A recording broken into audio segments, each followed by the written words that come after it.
Everyone, welcome back to my YouTube channel. నేను మీ భార్గవి. అందరూ ఎలా ఉన్నారు? నేను కూడా చాలా బాగున్నాను.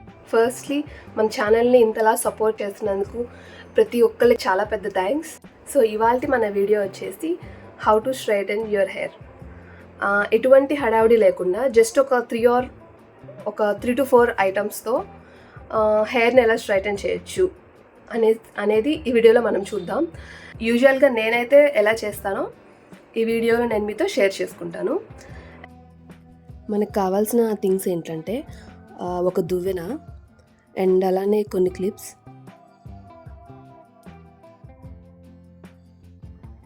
ఇంకా మీ దగ్గర కనుక హీట్ ప్రొటెక్టర్ ఉంటే అది యూజ్ చేయొచ్చు. నా దగ్గర అది అవైలబుల్గా లేదు కాబట్టి నేను ఒక సీరం వాడుతున్నాను. Any kind of serum use చేయొచ్చు, లేకపోతే ఎలోవెరా జెల్ ఉంటుంది కదా, అదైతే ఇంకా బెస్ట్ అనమాట. హెయిర్ డ్యామేజ్ కాకుండా ఉంటుంది, న్యాచురల్ ప్రోడక్ట్ కాబట్టి. సో నెక్స్ట్ మెయిన్ థింగ్ వచ్చేసి మన హెయిర్ స్ట్రైట్నర్. సో ఇంకా ప్రాసెస్ స్టార్ట్ చేద్దాం. దానికన్నా ముందు ఇంతవరకు మన ఛానల్ని ఎవరైతే సబ్స్క్రైబ్ చేసుకోలేదో please subscribe to our channel. నేను మీ భార్గవి. ఫస్ట్ ఇక్కడ ఏం చేద్దామంటే హెయిర్ని ఒక 2 పార్టీషన్స్గా తీసుకొని నీట్గా చిక్కు లేకుండా దూకోవాలి. నా దగ్గర ఉన్న హెయిర్ స్ట్రైట్నర్కి ఏంటంటే వాళ్ళు డిఫాల్ట్గా ఒక 4 టెంపరేచర్స్ ఇచ్చారు. సో మన నీడ్ని బట్టి, అకేషన్ని బట్టి టెంపరేచర్ చేంజ్ చేసుకోవచ్చు. ఇన్ జనరల్ నేనైతే ఎప్పుడు లో టెంపరేచర్ని యూజ్ చేస్తాను, బికాజ్ నా హెయిర్ ఆల్రెడీ చాలా డ్యామేజ్ అయింది.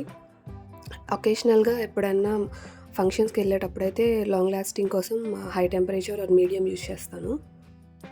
ఇక్కడ మనం ఆల్రెడీ 2 పార్టీషన్స్ చేసుకున్నాం కదా. సో ఫస్ట్ అయితే మనం ఒక సైడ్ చేద్దాం.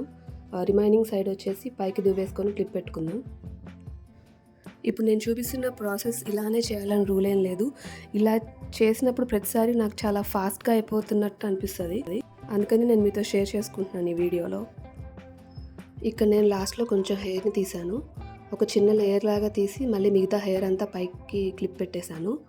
ఇట్లా ఒక చిన్న లేయర్ని తీసి ఇప్పుడు దీన్ని స్ట్రైటన్ చేస్తాను.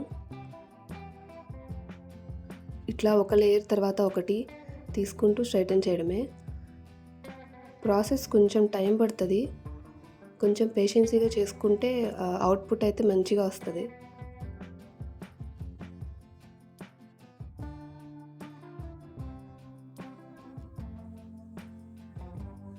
బిఫోర్ హెయిర్కి ఆఫ్టర్ హెయిర్కి చూడండి ఎంత డిఫరెన్స్ ఉంది. నెక్స్ట్ ఇక్కడ రిమైనింగ్ లేయర్స్ కూడా చేద్దాం. ఇక్కడ లేయర్స్ తీసుకునేటప్పుడు కూడా చిన్న చిన్న లేయర్స్ తీసుకుంటే మనకి హెయిర్ మొత్తం ఈక్వల్గా స్ట్రైటన్ అవుతుంది అనమాట. మనం ఇలా ఏదైనా హెయిర్ స్టైలింగ్ చేసేటప్పుడు హీట్ వల్ల హెయిర్ చాలా డ్యామేజ్ అయిపోతుంది, డ్రై కూడా అయిపోతుంది. అప్పుడు మనం ఏం చేయొచ్చు అంటే హెయిర్ వాష్కి ముందు ఏదైనా మాయిశ్చరైజింగ్ హెయిర్ ప్యాక్ అప్లై చేసుకుంటే బెటర్.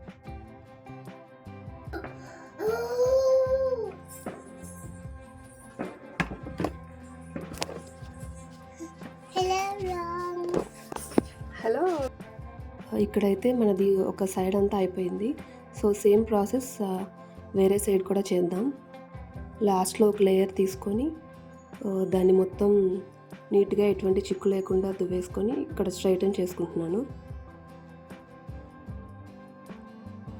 ఇందాక మనం హెయిర్ ప్యాక్స్ గురించి మాట్లాడుకున్నాం కదా, మనం ఎలోవెరా జెల్ అప్లై చేసుకోవచ్చు. ఇంకా పెరుగులో కొంచెం కోకోనట్ ఆయిల్ డ్రాప్స్ వేసి అది కూడా హెయిర్ వాష్కి ముందు ఒక 1/2 అవర్ ముందు పెట్టుకొని నెక్స్ట్ హెడ్ బాత్ చేసేయచ్చు. అది కూడా డ్రై హెయిర్ని తగ్గిస్తుంది. ఇక్కడ తల పైన ఏరియాని క్రౌన్ ఏరియా అంటామన్నమాట. ఈ క్రౌన్ ఏరియాలో స్ట్రైటన్ చేస్తున్నప్పుడు కొంచెం జాగ్రత్తగా చేసుకోవాలన్నమాట, ఎందుకంటే మనం హడావుడిగా పెట్టేసినప్పుడు చేతులకి వేడి టచ్ అవ్వడం, ఇంకా ఫేస్ స్కిన్ కూడా బర్న్ అవ్వడం జరుగుతూ ఉంటుంది. సో ఫైనల్గా ఇక్కడ నా స్ట్రైట్నింగ్ అయితే అయిపోయింది. సో చూసారు కదండి అవుట్పుట్ ఎంత బాగా వచ్చిందో. సో ఇలాగా చాలా ఈజీ అండ్ ఫాస్ట్గా ఇంట్లోనే మనం చేసుకోవచ్చు. మనం పార్లర్కి వెళ్ళి మన టైం అండ్ మనీని వేస్ట్ చేసుకోకుండా ఇంట్లోనే మనకున్న ఐటమ్స్తో చాలా నీట్గా చేసుకోవచ్చు. ఈ వీడియోని స్కిప్ చేయకుండా ఎండ్ వరకు చూసినందుకు థ్యాంక్ యూ సో మచ్. ఇప్పుడు నేను చేసిన కనుక మీకు నచ్చినట్టయితే don't forget to like, share and subscribe to our channel. నేను మీ భార్గవి.